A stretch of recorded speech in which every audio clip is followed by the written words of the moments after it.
How do you do, fellow gays? Today we're going to be reading the last essay in this book. It's called Anarchy, BDSM, and Consent-Based Culture by Hexy. I want to talk about anarchy, and I want to talk about BDSM and kinky sex. They're both incredibly controversial subjects, so let's start slowly with some lube, as if we were going to attempt anal sex. Let's do some defining. Defining is great. It makes sense of previously confusing subjects. BDSM is an acronym that has several interpretations. Indeed, it's a compound acronym. It is derived from the terms bondage and discipline, B and D or B/D, dominance and submission, D and S or D/S, and sadism and masochism, S and M or S/M. BDSM includes a wide spectrum of activities, interpersonal relationships, and distinct subcultures. Participants usually take on complementary but unequal roles within a BDSM context. The idea of consent of both the partners becomes essential. Often the participants who are active, applying the activity or exercising some form of control over others, are known as tops or dominants. Those participants who are recipients of the activities or who are controlled by their partners are typically known as bottoms or submissives. Individuals who assume either a top dominant or a bottom submissive roles, whether from relationship to relationship or within a specific relationship only, are known as switches. It's me. I should also mention that tops and dominants are different roles, and bottoms and submissives are also different roles. The differences are not immediately apparent to the outside observer, but very important to the people who identify with them. There are also people who enjoy aspects of BDSM that are not explicitly sexual. BDSM is based on sexual practices, but also incorporates our daily interactions and experiences with power. So it is the very, very tip of the iceberg. Inevitably, no matter what, someone somewhere will find offense with any definition and start a heated discussion about it. The diverse rainbow of anarchy, henceforth referred to as the anarchy bow, can be a confusing mess. It's comprised of bickering theorists, insurrectionists, primitivists, armchair radicals, and the occasional right-wing jerk, all struggling to be correct about the next tactic or developing analysis. There is often disagreement within the anarchy bow. This disagreement is particularly rabid due to a basic consensus.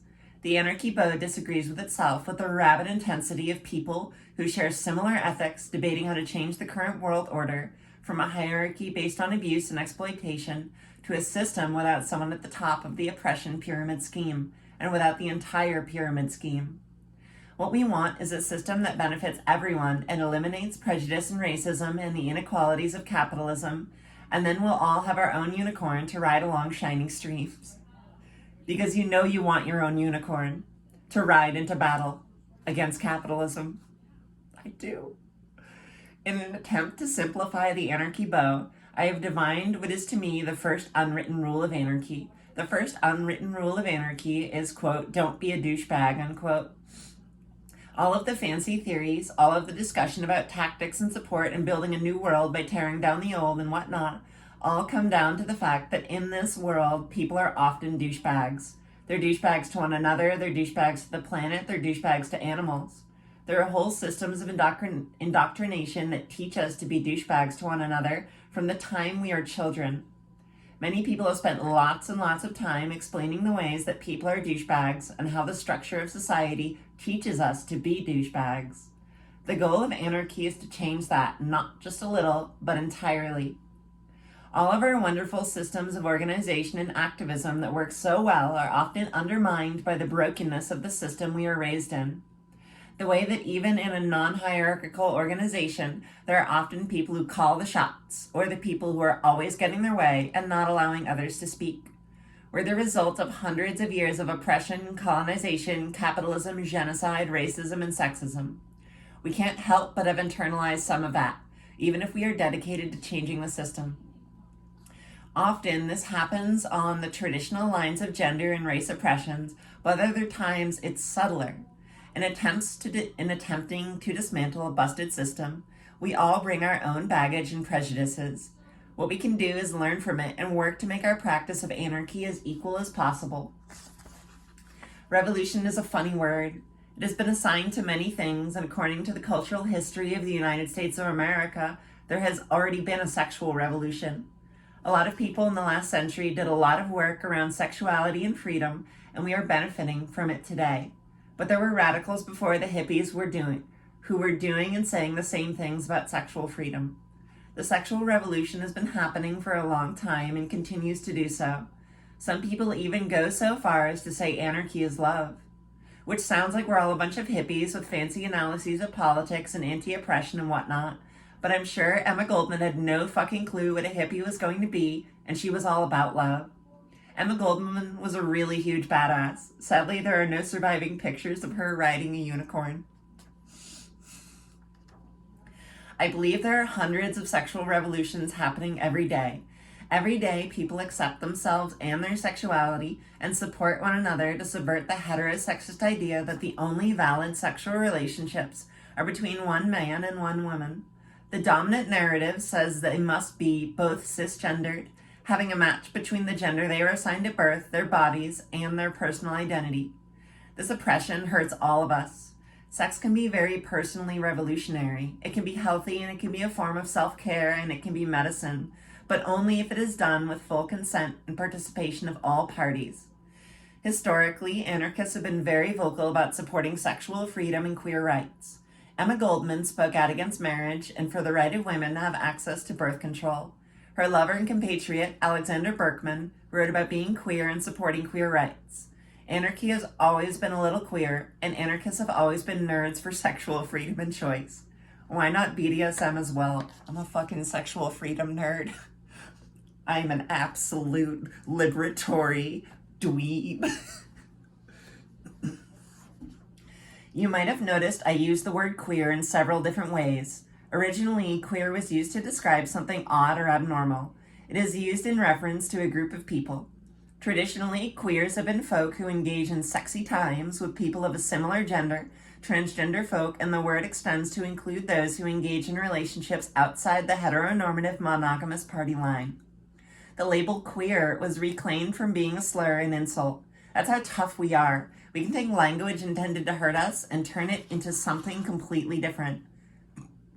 The definition has fluctuated and is often in debate. To queer something, used as a verb, is to subvert it. Change it subtly or radically. Like we did with the use and definition of the word itself, the Anarchy Bow both loves and hates queerness.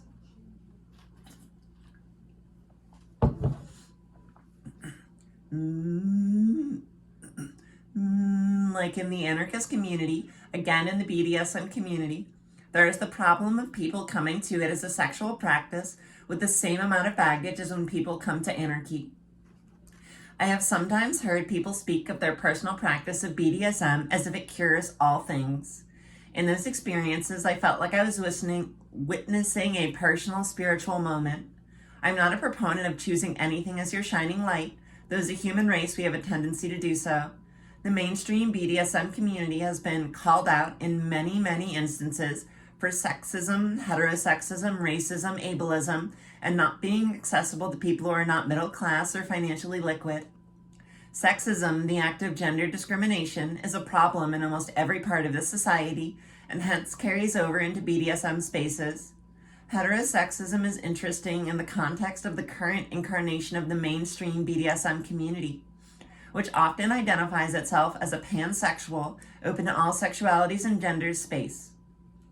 The history of BDSM in the United States comes directly from queer spaces, particularly the gay male leather and fisting community, quickly taking hold in lesbian spaces as well. At a certain point, some called BDSM the practice of radical sex. One thing the BDSM community adheres to with a passion is the idea of consensual power exchange. A scene can look non-consensual, can be playing with non-consent, but it is still just playing. One's experience with BDSM, like any sexual practice, is personal. For some, it's not something they'll be interested in for various reasons. Some people just aren't wired kinky. Some people need time to work out their feelings about it. There's a lot of guilt around sexuality in general, and around non-normative sexuality specifically. It's a hard journey for a lot of us to place where we're comfortable with all aspects of ourselves and our sexuality. Another thing folks have come up against is just plain bad experiences with BDSM. Maybe the person they played with was a jerk and didn't respect their boundaries. Maybe they had a bad experience with the community they joined to experience BDSM. Maybe they just felt alienated by some of the monetary barriers to the BDSM scene. Play parties cost a lot of money, conventions cost hundreds of dollars, and that's before you add in lodging and food. Or perhaps the overwhelming lack of people of color in many kinky communities was a barrier. There's value in BDSM as a fun thing, as a human need, as a fulfilling practice, as a way to play with power, and just as a way to play as an adult. We can't take off our skin color or gender easily or switch up our privilege at the drop of a hat in the real world, but we can play with power and control, or the lack of it, in a BDSM scene, and it ends when you're done, not when the intersections of oppression and privilege stop doing their various screwy things, because that might take a while. We're chipping steadily away at them, but the leviathan of inequality is massive. The ability to play with power can teach us new ways to understand how we internalize different parts of the abusive dominant culture and new ways to think about resistance. Doing anarchy might not include practicing BDSM, but it doesn't exclude it either. BDSM and anarchy have more than their share of differences, but if anything, there is one fetish both anarchists and BDSM folks share, and that is a fetish for consent and organizing people. Both communities are consent-based cultures. Consent is the act of agreeing on an act, situation, or circumstance by various means, verbal or written. Occasionally, implied consent is used in medical situations, so caregivers can administer medical attention while someone is unconscious. However, administering a life-saving protocol and having sex with someone are two drastically different to fall under the same guidelines for consent. By consent-based cultures, I mean they talk about consent. They discuss ways to gain and give consent. As a community and as individuals, they write things about consent, what it means to them, and how to implement it. The dominant culture is terrible at consent. Capitalism doesn't ask if you want to be exploited.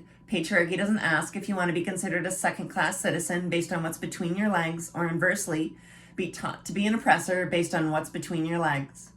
We're all constantly learning how to give and obtain consent, and not everyone is good at it yet.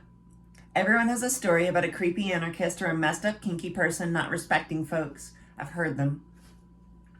Through applying active principles of consent to our lives and our sex lives, and taking that into every relationship we have, sexual and non-sexual, more and more people will be able to use those skills, and we will always be improving our own use of consent as well. Everything and anything can be revolutionary. The most insignificant tool can begin an insurrection. Anything that is fulfilling, healthy, and doesn't harm anyone else can be medicine. As a community and as individuals, it is a revolutionary act to be dedicated to consent. Doing anarchy and doing BDSM are not things that intersect often in the lives of people who practice both. However, if there is something that both the Anarchy Bow and ethical BDSM practices can give to the struggle for a just society, it is the skill of active consent. And everyone gets a unicorn.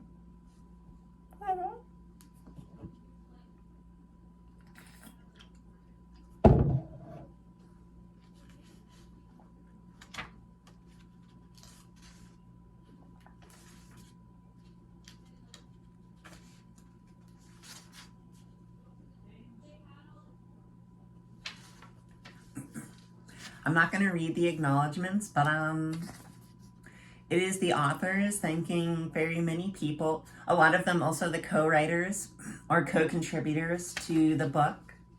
I'd like to thank my friends and fellow allies, fellow editors, a bunch of people thanking Jay Rogue, CB Daring, Derek Shannon. Lovely friends. And then there's the author-editor bios, the back. And an index. That was a good book. I'm really glad I read it start to finish.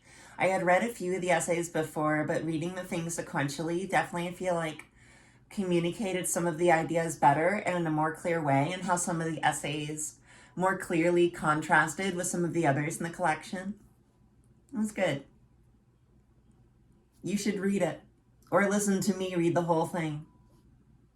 whatever is more accessible for you. You could even read along while listening to me. There are so many options to learn. That's pretty cool. All right, have a good rest of your day.